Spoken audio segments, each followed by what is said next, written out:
నమస్కారం అండి. నా పేరు లీలాభారతి. నేను పెన్సాం విలేజ్ గంట్యాడ మండలం నుంచి మాట్లాడుతున్నాను.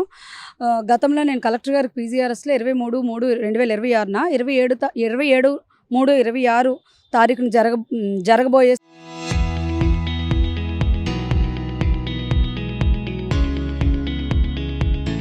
శ్రీరామనవమి కళ్యాణం కోసం కంప్లెయింట్ ఇవ్వడం జరిగిందండి. దాని మీద కలెక్టర్ గారు కళ్యాణం కోర్టు ఆర్డర్ తెచ్చుకున్న వాళ్ళకి జరిపించండి అని చెప్పి గంట్యాడ ఎస్హెచ్ఓ గారికి ఆదేశించడం జరిగిందండి. గంట్యాడ ఎస్హెచ్ఓ గారు కలెక్టర్ ఆదేశాలు ఉన్నా కూడా బేఖాతరు చేస్తూ 26 మిడ్‌నైట్‌న మా ఇంటికి బైండ్ ఓవర్ నోటీస్ అంటించి నా వల్ల గొడవలు జరుగుతాయని చెప్పి నాకు ఒక బైండ్ ఓవర్ నోటీస్ అంటించడం జరిగింది. నాకు వాట్సాప్ కూడా పంపించడం జరిగిందండి. కళ్యాణంలో నేను కూర్చున్నా కూడా రాజకీయ ప్రత్యర్థులతో కలిసి స్వయంగా ఎస్ఐ గారే నా మీద దౌర్జన్యం చేస్తూ నేను కళ్యాణం చేయకుండా అడ్డుకోవాలని పంతులు గారికి మైక్ ఇచ్చి కూడా నన్ను అవమానించడం జరిగిందండి. దాని మీద నేను 30వ తారీఖున మళ్ళీ ఎస్పీ గారి స్పందనలో కంప్లైంట్ ఇవ్వడం జరిగిందండి. పోలీసు వ్యవస్థ అనేది రెస్పాండెంట్స్తో కలిసి మమ్మల్ని కళ్యాణం చేయనివ్వకుండా వాళ్ళకి సపోర్ట్ చేస్తూ మమ్మల్ని అవమానిస్తూ బయటకు ఏడ్చాలని ప్రయత్నం చేశారని కూడా నేను కంప్లైంట్ ఇవ్వడం జరిగిందండి. 23వ తారీఖు కలెక్టర్ గారికి ఇచ్చిన కంప్లైంట్ని ఈయన బేఖాతరు చేస్తూ నేను ఇచ్చిన స్టేట్మెంట్కి విరుద్ధంగా ఈ సమస్యను పరిష్కరించాము అని చెప్పి గంట్యాడ ఎస్హెచ్ఓ సాయికృష్ణ గారు రాంగ్ రిపోర్ట్ ఇచ్చి పీజీఆర్ఎస్ పిటిషన్ని క్లోజ్ చేశారండి. దాని మీద నేను మళ్ళీ ఆయన మీద 13వ తారీఖున ఎస్పీ గారు కంప్లైంట్ ఇవ్వడం జరిగిందండి. ఇన్ని కంప్లైంట్స్ పోలీస్ వ్యవస్థ మీద రైజ్ అవుతున్నా కూడా మళ్ళీ 30వ తారీఖు కోవిడ్లో జరిగిన నా మీద దౌర్జన్యం కోసం నేను పోలీస్ వ్యవస్థను అప్రోచ్ అయితే 30వ తారీఖున రూరల్ ఆఫీస్కి పంపించారండి ఎస్పీ గారు. రూరల్ సిఐ గారు అయిన లక్ష్మణరావు గారు కనీసం విచారణ జరుపుకున్న అక్కడ ఏం జరిగిందని విచారణ జరుపుకున్న వాళ్ళ పోలీసు వారిని సాయికృష్ణ గారిని ఎస్ఐ గారిని కాపాడడానికి రాజకీయ ప్రత్యర్థులు కాపాడడానికి నేను ఇచ్చిన పిటిషనర్ ఎవరైతే నేనున్నానో 30వ తారీఖు నేను ఏదైతే పిటిషన్ ఇచ్చానో దాని మీద తగు విచారణ జరుపుకున్నా అర్ధాంతరంగా నా పిటిషన్ క్లోజ్ చేసి నాకు ఒక ఎండార్స్మెంట్ నేను మొన్న నైట్ 18వ తారీఖున పంపించారండి. ఏంటంటే ఎండార్స్మెంట్ అంటే మీరు మాకు విచారణకు సహకరించలేదు, ఎటువంటి ఎవిడెన్స్ మాకు పంపలేదు, మేము అందుకు మీ పిటిషన్ని క్లోజ్ చేస్తున్నామని చెప్పి నాకు వాట్సాప్లో ఒక ఎండార్స్మెంట్ పంపించి నా పిటిషన్ని తప్పుగా క్లోజ్ చేశారండి.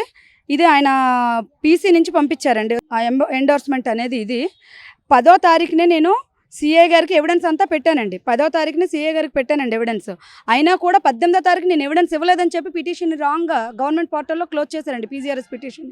దాని మీద ఈరోజు కలెక్టర్ గారికి సార్ నేను ఎన్నిసార్లు ఎస్పీ గారి దగ్గరికి కలెక్టర్ గారి దగ్గరికి వచ్చి పిటిషన్లు ఇవ్వడం అక్కడ జరిగిన ఎవిడెన్స్ అంతా ఇచ్చినా కూడా పోలీస్ వ్యవస్థ తగిన విచారణ చేయకుండా ఎస్ఐ అంటే పోలీస్ వ్యవస్థను వాళ్ళు కాపాడుకోవడానికి రాజకీయ ప్రత్యర్థులను కాపాడుకోవడానికి దేవుడి విషయంలో కూడా ఇంత యూనిఫామ్ అంటే గవర్నమెంట్ శాలరీస్ తీసుకున్న పోలీస్ వ్యవస్థ ప్రజల కోసం కాకుండా క్రిమినల్స్ కోసం పనిచేస్తున్నట్టు కనిపిస్తుంది సార్ నాకు.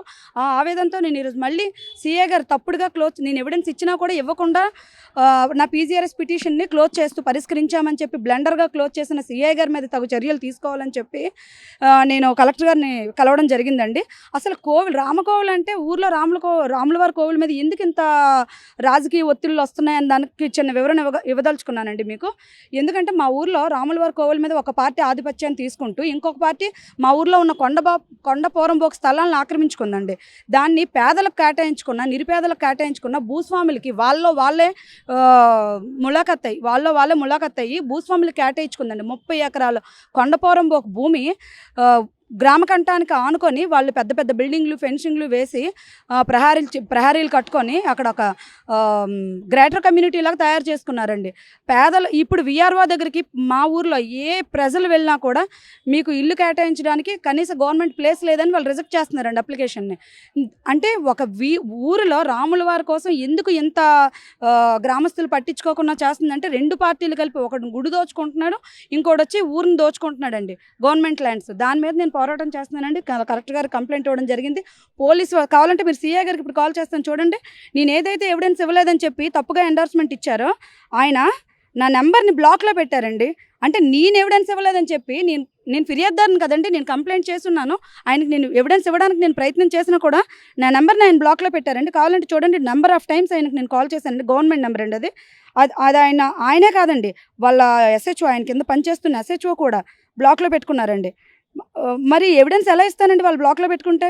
పోలీస్ వ్యవస్థ పీజీఆర్ఎస్ పిటిషన్ అంటే ఏం చేస్తున్నారంటే పోలీస్ వ్యవస్థ నాకు ఈ సమస్య మీద తిరుగుతున్నప్పుడు నాకు అర్థమైన విషయం ఏంటంటే వీళ్ళు బాధితులు ఎవరైతే ఉన్నారో వాళ్ళు ఎస్పీ గారినో కలెక్టర్ గారినో కలుస్తారు, మన డిపార్ట్మెంట్కి దాన్ని పంపిస్తారు. పంపించినా కూడా మనం స్టేట్మెంట్ తీసుకొని విషయాన్ని విచారణ చేయకుండా క్లోజ్ చేసేద్దామని చెప్పి పోలీస్ వ్యవస్థ ప్రవర్తిస్తుంది తప్ప తగు విచారణ జరపట్లేదండి. పెన్ను పేపర్ వాళ్ళ చట్టంలో లొసుగులన్నీ తెలిసి వాళ్ళే క్రిమినల్స్ లాగా చేస్తున్నారండి. ఒక పిటిషన్ మన దగ్గరకు వచ్చి ఎవిడెన్స్తో వాళ్ళకి మనం సబ్మిట్ చేసినా కూడా తగిన విచారణ చేయకుండా వాళ్ళని వాళ్ళు ప్రొటెక్ట్ చేసుకుంటూ రాజకీయ నాయకులను ప్రొటెక్ట్ చేసుకుంటూ విక్టిమ్స్ అయిన మమ్మల్ని బాధలు పడుతున్నారండి, రెస్పాండెంట్స్ వైపు కాస్తున్నారండి. అంటే మరి వీళ్ళు క్రిమినల్సా పోలీసులా అండి? నేను దానికోసం మళ్ళీ ఎగైన్ వాళ్ళ విధులను అడ్డం పెట్టుకొని యూనిఫామ్ని అడ్డం పెట్టుకొని వాళ్ళు క్రిమినల్స్లా ప్రవర్తిస్తున్నారని చెప్పి నేను మళ్ళీ ఎవిడెన్స్ని ట్యాంపరింగ్ చేస్తూ ఎవిడెన్స్ ఉన్నా కూడా లేదని చెప్తూ పీజీఆర్ఎస్ పిటిషన్ కూడా పరిష్కరించామని తప్పుడు స్టేట్మెంట్లు ఇస్తూ వాళ్ళు క్లోజ్ చేస్తున్నారండి. వాళ్ళ చేతుల్లో ఆయుధాలు ఉన్నాయని చెప్పి నేను దాని మీద పోరాడడానికి నేను కలెక్టర్ గారికి వచ్చి పిటిషన్ ఇచ్చుకున్నానండి.